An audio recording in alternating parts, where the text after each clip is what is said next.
and welcome back to the channel. When I made my video about Blueberry Cobbler from the Amy Vanderbilt Cookbook, and the link is down below in the description, a viewer asked me to talk a little bit more about how Andy Warhol was the illustrator for the cookbook. And so that's what this video today is all about. Andy Warhol studied commercial art in Pittsburgh at the Carnegie Institute of Technology, now known as Carnegie Mellon University, receiving a BA of Fine Arts in 1949.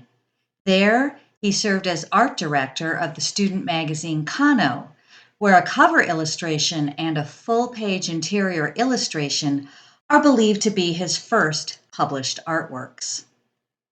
Shortly after graduating, Warhol moved to New York City in order to begin his career in magazine illustration and advertising.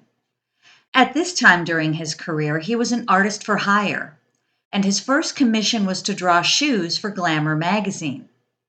In the 1950s, he worked as a designer for shoe manufacturer Israel Miller, which is when he developed his blotted line technique, which consisted of applying the ink to paper and then blotting the ink while it was still wet. At age 33, Warhol illustrated the Amy Vanderbilt Cookbook, which came out in 1961, just 1 year before his first solo pop art exhibition in New York, think Campbell's Soup Can. His byline on the cookbook was not Andy Warhol, but Andrew Warhol.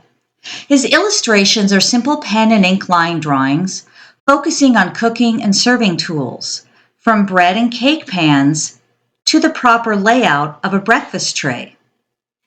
Illustrations also included simple food items, such as a cheese platter and cuts of beef, veal, pork, and lamb.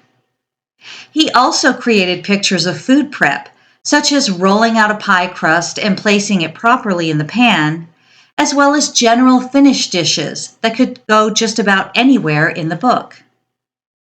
The Amy Vanderbilt Cookbook was not his only foray into cookbook illustrating. 2 years prior, in 1959, he collaborated with his friend, interior designer Susie Frankfurt, on a cookbook entitled Wild Raspberries, which was meant to poke fun at the fancy French cuisine cookbooks that had gained popularity in the 1950s. It contained 19 Warhol abstract watercolors for recipes such as A&P Surprise, likely a sly joke about shopping at the A&P supermarket chain, and Omelette Greta Garbo, which was, quote, always to be eaten alone in a candlelight room. Not only did Warhol illustrate the book, but his mother, Julia, did the calligraphy. 4 boys who lived in Warhol's building were hired to color the illustrations, and the books, all 34 of them, were hand-bound by rabbis. A rare signed copy of the book went up for auction in 2021. Of course, by the time he had his pop art exhibition in 1962, he was past doing technical drawings for cookbooks. However, seeing these today helps us to see the progression of Warhol's artistic style. Thanks for joining me here at Pam's Speakeasy. I'm Pam. If you enjoyed the video, please like, comment, and subscribe, and I'll see you on the next video.